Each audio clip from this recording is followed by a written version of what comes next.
स्वागत है आप सभी का एक बार फिर से एक्सपी क्लासेस में।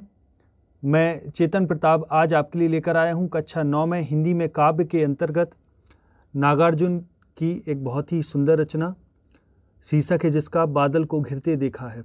ये शीर्षक इनके काव्यखंड प्यासी पथराई आँखें से संकलित है। खड़ी बोली की रचना है, बहुत ही अच्छी है, सुंदर है।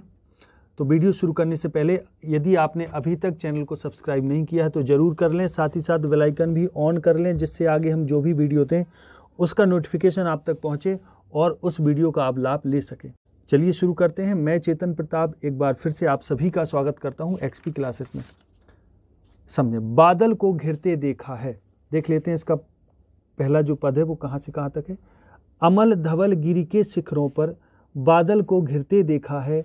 छोटे छोटे मोती जैसे अतिशय शीतल वारी कणों को मानसरोवर के उन स्वर्णिम कमलों पर गिरते देखा है। तुंग हिमालय के कंधों पर छोटी बड़ी कई झीलों के श्यामल शीतल अमल सलिल में समतल देशों से आकर पावस की उमस से आकुल तिक्त मधुर विस्तंतु खोजते हंसों को तिरते देखा है। इस रचना में, इस पद में कवि ने हिमालय के वर्षाकालीन जो सौंदर्य होता है उसका चित्रण किया है। और कवि क्या कहते हैं कि मैंने, कवि का कथन है कि मैंने अमल, अमल माने जिसमें मल ना हो, निर्मल यानी अमल, धवल, धवल माने श्वेत सफ़ेद, गिरी के शिखरों पर। अब अमल धवल गिरी के शिखरों पर, गिरी मतलब होता है पर्वत, पर्वत के शिखरों पर यानी निर्मल जो चांदी के समान श्वेत हैं, बर्फ से ढके हुए पर्वत के शिखरों पर बादलों को घिरते हुए देखा है। कि कवि कहते हैं कि मैंने निर्मल चांदी के समान श्वेत और बर्फ से ढके हुए पर्वत की शिखरों पर चोटियों को देखा है और उन शिखरों पर घिरते हुए बादलों के दृश्य देखे हैं, बादलों को घिरते हुए देखा है, उन बादलों का मनोरम दृश्य देखा है। फिर आगे कहते हैं छोटे छोटे मोती जैसे अतिशय शीतल वारी कणों को मानसरोवर के उन स्वर्णिम कमलों पर गिरते देखा है। कवि कहते हैं कि मैंने छोटे छोटे मोती जैसे, छोटे छोटे मोती जैसे, अतिशय, अतिशय माने बहुत है ना, शीतल, शीतल माने ठंडे, वारी माने जल, जल के कणों को। और कवि कहते हैं कि मैंने मानसरोवर के उन स्वर्णिम कमलों पर यानी स्वर्ण के कमलों पर गिरते देखा है। यानी कवि यहाँ कहते हैं कि मैंने मानसरोवर में खिलने वाले जो स्वर्ण जैसे दिखने वाले जो कमल पुष्प होते हैं उन पर छोटे छोटे मोती जैसे, छोटे छोटे मोती के समान, अतिशय शीतल यानी बहुत शीतल, अत्यधिक शीतल वारी कणों को यानी वर्षा के कणों को मैंने क्या करते हुए देखा है। मैंने उन स्वर्णिम कमलों पर, मानसरोवर के उन स्वर्णिम कमलों पर मैंने गिरते हुए देखा है। फिर आगे कहते हैं कवि तुंग हिमालय के कंधों पर छोटी बड़ी कई झीलों के, कि तुंग हिमालय माने तने हुए हिमालय, ऊंचे हिमालय, ऊंचे हिमालय के कंधों पर माने शिखरों पर छोटी बड़ी कई झीलों के, छोटी बड़ी कई झीलों के श्यामल माने श्याम रंग के, शीतल माने शीतल, अमल माने निर्मल, सलिल माने जल में समस्त देशों से आकर यानी बहुत सारे देशों से आकर पावस की उमक से आकुल, पावस माने वर्षा, उमस माने गर्मी, वर्षा की गर्मी से आकुल, तिक्त माने कसैली,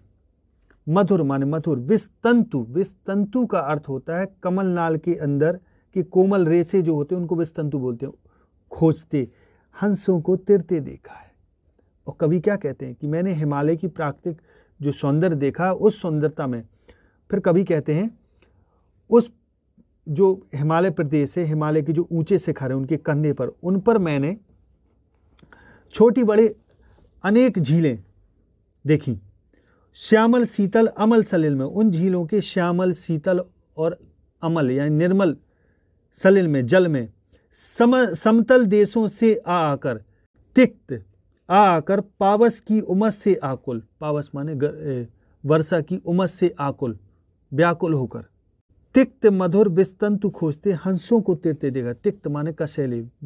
मधुर, विस्तंतु माने कमल की नाल के रेशे, खोजते हुए मैंने हंसों को उन झीलों में तैरते हुए देखा। यानी कवि के कहने का अर्थ है कि मैंने जो हिमालय पर्वत के शिखर हैं उनके कंधों पर छोटी बड़ी जो अनेक झीलें फैली हुई हैं। उन झीलों में मैंने शीतल, स्वच्छ और निर्मल जल में ग्रीष्म के ताप के कारण, यानी जो वर्षा की जो उमस होती है गर्मी के कारण, ठीक, जो उमस होती है उसके कारण आकुल व्याकुल जो समतल क्षेत्रों से, जो मैदानी भागों से जो हंस आते हैं, उन हंसों को कसैले मधुर कमलनाल के तंतुओं को खोजते हुए और उन झीलों में तैरते हुए देखा है। कवि के कहने का अर्थ है कि तुंग हिमालय के कंधों पर, कि उच्च हिमालय के कंधों पर छोटी बड़ी कई झीलों के श्यामल शीतल अमल सलिल में, कि उन झीलों के श्यामल शीतल अमल सलिल में यानी निर्मल जल में पावस की उमस से आकुल, जो वर्षा की जो उमस होती है, यानी बहुत गर्मी हो फिर बारिश हो तो थोड़ा उमस फैल जाती, उस उमस से आकुल होकर उन हंसों को देखा है जो कमल की नाल के कसैले और मधुर विषतंतु खोजते हुए इन झीलों के जल में तैरते हैं। अब अगला क्या है, अगला जो पद है वो कहाँ से कहाँ तक है समझते हैं। एक दूसरे से वियुक्त हो, अलग अलग रहकर ही जिनको सारी रात बितानी होती, निशा काल के चिर अभिशापित, बेबस उन चकवा चकई का, बंद हुआ क्रंदन फिर से उनमें, उस महान सरवर के तीरे, सैवालों की हरी दरी पर प्रलय कलह छिड़ते देखा है। अब समझें जरा इसको, पहले यहीं तक देख लेते हैं। तो कभी इसमें क्या कहते हैं कि मैंने, अब इसमें जो है चकवा चकवी का जो वियोग होता है उसके बारे में बताया, यानी कभी कहते हैं कि मैंने एक दूसरे से वियुक्त होकर, माने अलग होकर, एक दूसरे से वियुक्त हो अलग अलग रहकर ही जिनको सारी रात बितानी होती, यानी चकवा चकवी को यह श्राप होता है कि उन्हें एक दूसरे से अलग रहकर ही रात बितानी होती है। उन्हें रात बिताने में वियुक्त हो जाने का बहुत पुराना श्राप है चकवा चकवी को, तो रात में विवश होकर एक दूसरे से अलग रहते हैं और विलाप करते हैं। तो वही कवि कहता है कि एक दूसरे से वियुक्त हो अलग अलग रहकर ही जिनको सारी रात बितानी होती, निशा काल के चिर अभिशापित, निशा काल के यानी रात्रि काल के जो चिर माने हमेशा से जो अभिशापित हैं, जिनको श्राप मिला हुआ है कि वे रात्रि में अलग रहेंगे, ऐसा श्राप। बेबस उन चकवा चकई का, कि बेबस उन चकवा चकई का, बंद हुआ क्रंदन फिर उनमें उस महान सरवर के तीरे। और कवि कहते हैं कि वो बेबस होते हैं, रात में तो बेबस होते हैं, बेचारों को अलग बिताना पड़ती है रात, लेकिन जैसे ही सवेरा होने पर चकवा चकई बिलाप बंद करके आपस में मिलते हैं, कि चकवा चकई का बंद हुआ क्रंदन, क्रंदन माने रोना, फिर उनमें उस महान सरोवर के तीरे, और फिर वही कि जिस सरोवर के किनारे दोनों अलग अलग रहकर रात बिताई थी, उसी सरोवर के तीर यानी उसी सरोवर के किनारे उनका रोना समाप्त हो जाता है। सैवालों की हरी दरी पर प्रलय कलह छिड़ते देखा है। और फिर रात में तो वो दोनों दुखी रहते, एक दूसरे से अलग रहते हैं, लेकिन फिर उसी सरोवर के तीरे माने किनारे पर सैवालों की हरी दरी पर, सैवाल का मतलब होता है पानी के अंदर की घास को सैवाल बोलते, तो सैवालों की जो हरी दरी होती उसी पर उन्हीं चकवा चकई को मैंने प्रणय कलह छिड़ते देखा। उन्हीं चकवा चकई का प्रणय कलह का मतलब होता है, प्रणय माने प्रेम, कलह माने झगड़ा, यानी प्रेम का जो झगड़ा होता है वो छिड़ते हुए देखा है, यानी फिर प्रेम में आपस में एक दूसरे से लड़ते हुए मैंने देखा है। प्रेम का लड़ना वास्तव में लड़ना नहीं है, कीड़ा करना कहलाता है, किलोल कीड़ा जिसको बोलते हैं। अब आगे कभी क्या कहते हैं, कहाँ गया धनपति कुबेर वह, कहाँ गई उसकी वह अलका, नहीं ठिकाना कालिदास के व्योम में वाहिनी गंगा जल का। बहुत ढूंढा बहुत परंतु लगा क्या, मेघदूत का पता कहीं पर, कौन बताए वह यायावर, बरस पड़ा होगा ना यहीं पर। जाने दो वह कभी कल्पित था, मैंने तो भीषण जाड़ों में गगनचुंबी कैलाश शीर्ष पर महामेघ को झंझानील से गरज गरज भिड़ते देखा है। अब कभी यहाँ क्या कहते हैं समझे जरा। अब कभी प्रश्न करते हैं, पूछते हैं, कहाँ गया धनपति कुबेर वह, कि वो कुबेर कहाँ गया, कहाँ गई उसकी वह अलका, कि उसकी वो अलका नगरी कहाँ गई। नहीं ठिकाना कालिदास के व्योम वाहिनी गंगा जल का। कि कवि कहते हैं कि ना तो कालिदास के जो व्योम वाहिनी माने आकाश में बहने वाली आकाश वाहिनी गंगा जल का भी पता नहीं। यानी कवि के कहने का अर्थ है कि वो धनपति कुबेर कहाँ गया जिसने यक्ष को श्राप दिया था, वो कुबेर कहाँ गया, और उसकी वह बहुत बड़ी जो अलका नगरी कहलाती थी वह कहाँ गई, वह भी आजकल दिखाई नहीं देती। और कहते हैं कवि आगे, कालिदास ने जो कविता में अपनी जिस आकाशवाहिनी गंगा की चर्चा की है उस गंगा का जल भी दिखाई नहीं देता, उसका भी कोई ठिकाना नहीं, कहीं पता नहीं। ढूंढा बहुत परंतु लगा क्या, मेघदूत का पता कहीं, मेघदूत। अब कवि कहते हैं मैंने तो बहुत ढूंढा, लेकिन क्या उस मेघदूत का पता चला जो कालिदास ने अपनी रचना में मेघदूतम में जिसका वर्णन किया था कि यक्ष ने अपनी प्रिया के पास, अपनी प्रेमिका के पास मेघ को दूत बनाकर भेजा था, कि बहुत ढूंढा उस मेघदूत को, कहीं पता लगा क्या। कौन बताए वह यायावर, यायावर का मतलब होता है घुमक्कड़। अब कौन जाने, वो तो बादल है, घुमक्कड़ है, बरस पड़ा होगा ना यहीं पर, पता नहीं कहीं पर बरस गया होगा, क्या उसका पता। जबकि यक्ष ने तो उसको अपनी प्रिया के पास मेघदूत बनाकर भेजा था। अब उस मेघ रूपी दूत का भी पता नहीं चल पा रहा, लगता है उस मेघ ने दूत का कार्य संपन्न नहीं किया, वह तो घुमक्कड़ था, यायावर था, तो कहीं बरस गया होगा, उसने संदेश पहुंचाया ही नहीं होगा। फिर आगे कभी कहते हैं जाने दो, यानी छोड़ो इन बातों को, वह कभी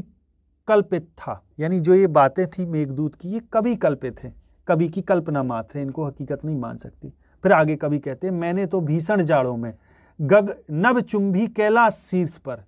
कि मैंने तो भीषण जाड़ों में, जाड़े के समय नभ चुंबी यानी आकाश को छूने वाले, कैलाश शीर्ष पर, कैलाश के शीर्ष पर, कि कवि कहते हैं मैंने तो भीषण जाड़ों में नभ चुंबी यानी आकाश को छूने वाले कैलाश पर्वत के शीर्ष पर महामेघ को झंझानिल से गरज गरज भिड़ते देखा है। महामेघ को यानी बड़े बड़े मेघों को मैंने झंझानिल से यानी तूफानी हवाओं से गरज गरज भिड़ते देखा है, गरज गरज करते हुए भिड़ते देखा है, यानी अपने अस्तित्व से लड़ते हुए संघर्षरत मैंने देखा है। अब आगे क्या कहते हैं कवि, अब आगे कहते हैं दुर्गम बर्फानी घाटी में 7 सहस्त्र फुट उच्च शिखर पर अलख नाभि से उठने वाले, आगे देखें और आगे है, उठने वाले अपने ही उन्मादक परिमल, अपने ही उन्मादक परिमल के ऊपर धावित होकर तरुण कस्तूरी मृग को अपने सिर पर चिढ़ते देखा है। अब यहां कवि क्या कहते हैं और समझें जरा इसको, पीछे आते हैं वापस, समझिए। अब कवि क्या कहते हैं कि दुर्गम बर्फानी घाटी में, कि मैंने तो दुर्गम का मतलब होता है ऐसी जगह जहां पहुंचना थोड़ा कठिन हो, तो कवि कहते हैं मैंने तो दुर्गम बर्फानी घाटी है, बर्फानी का मतलब है बर्फ से लदी हुई घाटी में, 7 माने 100 की संख्या, सहस्त्र माने 1000 फुट उच्च शिखर पर, कि सैकड़ों हजारों फुट ऊंचे शिखर पर मैंने बर्फानी घाटी में यानी बर्फीली घाटी में, दुर्गम बर्फीली घाटी में हिमालय की, अलख नाभि से उठने वाले, अलख माने जो दिखाई न दे, लख माने होता है देखना, जो दिखाई न दे, ऐसी नाभि से उठने वाले, उठने वाले क्या उठने वाले समझे, आगे बताया जाएगा। अपने ही उन्मादक परिमल, अपने ही उन्मादक परिमल, परिमल माने गंध, उन्मादक माने उन्माद पैदा करने वाली गंध के ऊपर धावित होकर माने दौड़ दौड़ कर, तरल माने तरल, तरुण माने युवा, कस्तूरी मृग को अपने पर चिढ़ते देखा है, कि कस्तूरी मृग को मैंने स्वयं पर चिढ़ते हुए देखा है। अब यहां समझिए, यहां कवि क्या कहना चाह रहा है, कवि कहना चाह रहा है कि मैंने तो सैकड़ों हजारों फीट ऊंचे पर्वत शिखरों की दुर्गम बर्फीली घाटियों में निवास करने वाले कस्तूरी मृग को स्वयं पर कैसे चिढ़ते हुए देखा है। क्यों चिढ़ते हुए देखा है? क्योंकि कस्तूरी मृग की नाभि से, अलख नाभि यानी अदृश्य नाभि से, अब वो दिखाई नहीं देता, नाभि में कस्तूरी मृग की नाभि में कस्तूरी होती है जिससे गंध बहुत तेज और आकर्षक गंध उठती है। तो मृग ये सोचता है कि ये गंध किसी और स्थान से आ रही, उसको वास्तविक पता नहीं होता, और जबकि गंध उसकी नाभि से आ रही होती है और इतनी तेज आ रही होती है कि वो गंध उसको पागल कर देती है। तो वो इधर उधर भागता है तेजी से उस पर उस गंध को ढूंढने के लिए तेजी से भागता है, यानी अपने ऊपर चढ़ता है उस उन्मादक परिमल को, गंध को ढूंढने के लिए तेजी से भागता है। लेकिन वो गंध तो उसकी अंदर होती है, उसकी नाभि में होती है, तो उसको पता नहीं होती है। आगे देखें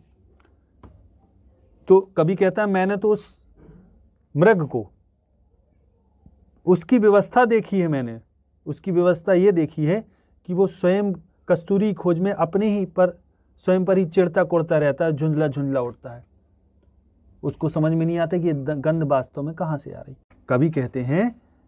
कि दुर्गम बर्फानी घाटी में 7 सहस्त्र फुट उच्च शिखर पर अलख नाभि से उठने वाले, कि अलख नाभि से उठने वाले, कि मैंने दुर्गम बर्फानी घाटी में सहस्त्रों ऊंचे,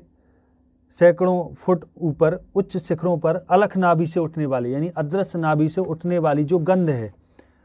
अपने ही उन्मादक परिमल के ऊपर, अपने ही उन्माद पैदा करने वाली, पागलपन पैदा करने वाली तीव्र और आकर्षक गंध के ऊपर धावित होकर, दौड़ दौड़ कर तरुण कस्तूरी मृग को अपने पर चिढ़ते देखा है, कि स्वयं पर मैंने कस्तूरी मृग को चिढ़ते हुए देखा है, कि कस्तूरी मृग कैसे गंध की तलाश में, कस्तूरी गंध की तलाश में, कस्तूरी की तलाश में दर भटकता है, जबकि उसको पता नहीं होता वो गंध उसमें से ही आ रही होती है, उसकी नाभि से फूट रही होती है, प्रस्फुटित हो रही होती है। आगे देखें, अब आगे कवि कहते हैं सत्य सत्य निर्झर, कि आगे कवि कहते हैं सत्य सत्य निर्झर, निर्झर माने बहने वाले, कि सत्य सत्य निर्झर निर्झरणी कल, कल माने होता है कल कल ध्वनि, निर्झरणी माने नदियां, कि सत्य सत्य निर्झर निर्झरणी कल मुखरित देवदारू कानन में, सत सत माने सैकड़ों, निर्झर माने झरनी, छोटे बड़े झरनी, निर्झरणी कल, कल माने कल कल ध्वनि। अब यहाँ निर्झरणी कल का अर्थ इधर हुआ कि छोटे बड़े जो झरने नहीं कल कल ध्वनि से बहते हैं, उन झरनों को मुखरित माने ध्वनि उत्पन्न करते हुए, गुंजित देवदारू कानन में, देवदारू के वन में, सोणित धवल भोजपत्रों से छाई हुई कुटी के भीतर रंग बिरंगे सुगंधित फूलों से कुंतल को साजे इंद्रनील की माया डाले शंख सरीखे सुघर गले में, कानों में कुबलय लटकाए सतकल रक्त कमल बेणी में, रजत रचित मणि खचित कलामय पान पात्र द्राक्षा सव पूरित, रखे सामने अपने अपने लोहित चंदन की त्रिपदी पर, नरम निदाग बाल कस्तूरी मृग छालों पर पलथी मारे, मदिरारुण आँखों वाले उन उन्मत्त किन्नर किन्नरियों की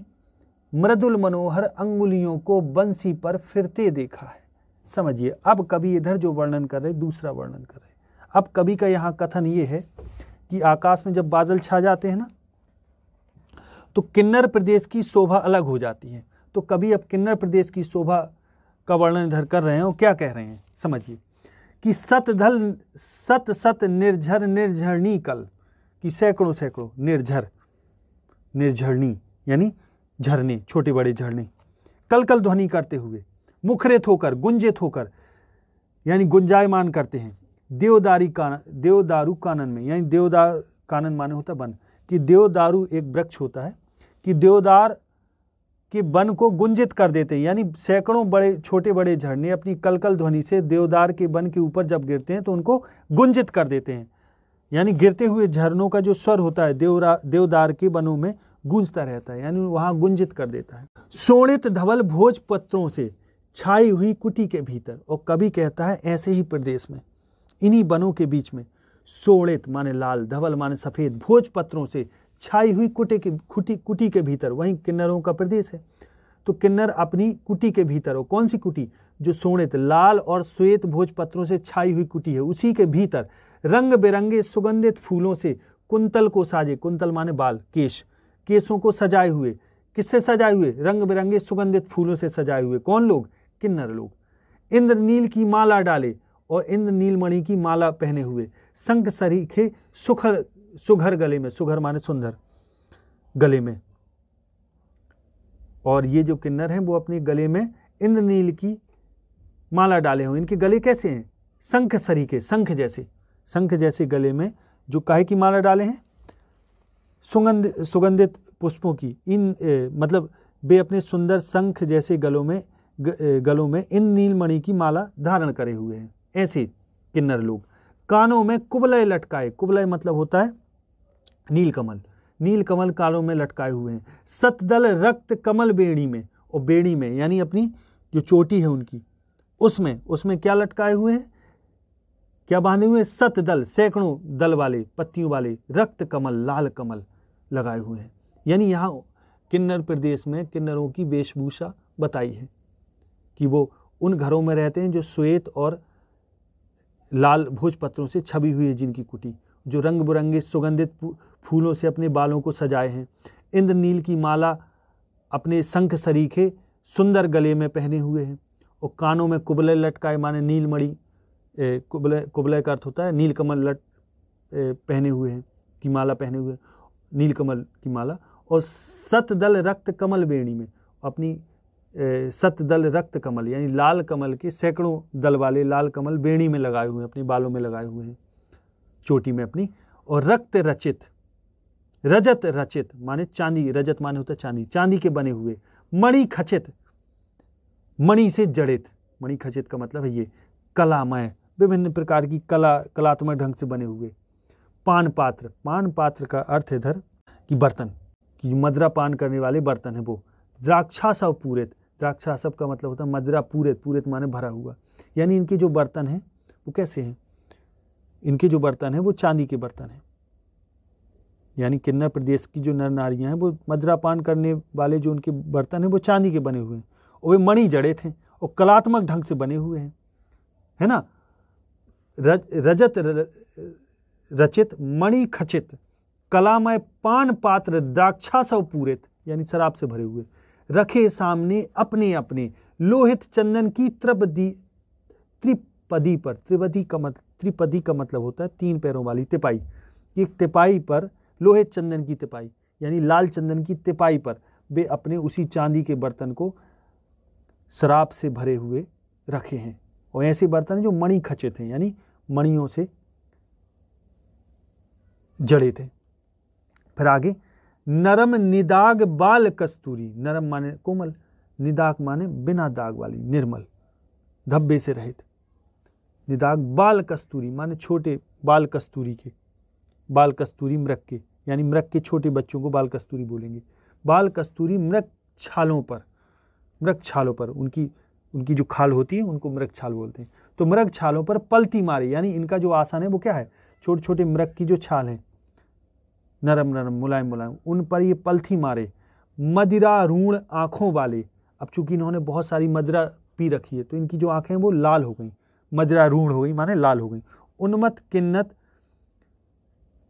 लाल यहाँ कहा नहीं गया, मदिरा रूण जो आँखें होती हैं यानी लाल लाल हो गई मदिरा पीने के कारण। उन्मत्त, उन्मत्त माने पागलपन की अवस्था, नशे में। किन्नर किन्नरियों की मृदुल मनोहर अंगुलियों को बंसी पर फिरते देखा है। मृदुल माने कोमल, मनोहर माने मनोहर, अंगुलियों को बंसी पर फिरते देखा है, बंसी पर फिरते देखा यानी बांसुरी बजाते हुए देखा। तो इस तरीके से यानी किन्नर प्रदेश में रहने वाले जो किन्नर किन्नरियां हैं वो जो हैं वो लाल और श्वेत भोजपत्रों से छाए हुए कुटीर के भीतर रहते हैं, वहीं अपनी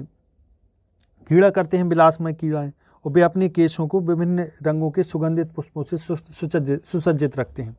और उनके जो सुंदर शंख जैसे गले हैं उसमें वे नील मणि की माला धारण करते हैं, और कानों में नील कमल के कर्णफूल पहनते हैं, और बेणी में लाल कमल सजाए रहते हैं। तो कभी यहाँ ये कहते हैं कि जो नारियाँ हैं किन्नर प्रदेश की, ये इनके जो बर्तन हैं, मदिरा पान करने वाले जो बर्तन हैं वो चांदी के हैं, मणि जड़े, तो उनमें मणि भी जड़ी हुई है, कलात्मक ढंग से बने हुए हैं, बड़े रंग मतलब तमाम पैटर्न उनमें बने हुए हैं, अच्छी खासी डिजाइन के बने हुए हैं। और वे अपने धब्बों से रहित तिपाई पर मदिरा के पात्रों को रख लेते हैं और स्वयं कस्तूरी मृग के नन्हे बच्चों की कोमल छाल पर आसन लगाकर बैठ जाते हैं। और मदिरा पीने के कारण उनके जो नेत्र हैं वो लाल हो जाते हैं और उनमें एक नशा छा जाता है, उन्माद छा जाता है। और मदिरा पीने के बाद लोग मस्ती को प्रकट करने के लिए, यानी आनंद को प्रकट करने के लिए अपनी कोमल और सुंदर अंगुलियों से सुमधुर स्वरों में यानी बहुत अच्छे संगीत में बंसी को बजाते हैं, तान छेड़ते हैं। यानी इस तरीके से कवि ने यहाँ सौंदर्य का वर्णन किया हुआ है। तो आशा है ये वीडियो आपको पूरी तरह समझ में आ गया होगा, पसंद आया होगा। तो वीडियो को जरूर लाइक और शेयर जरूर कीजिएगा। आगे अगली वीडियो मिलते हैं, तब तक के लिए नमस्कार, जय हिंद, जय भारत।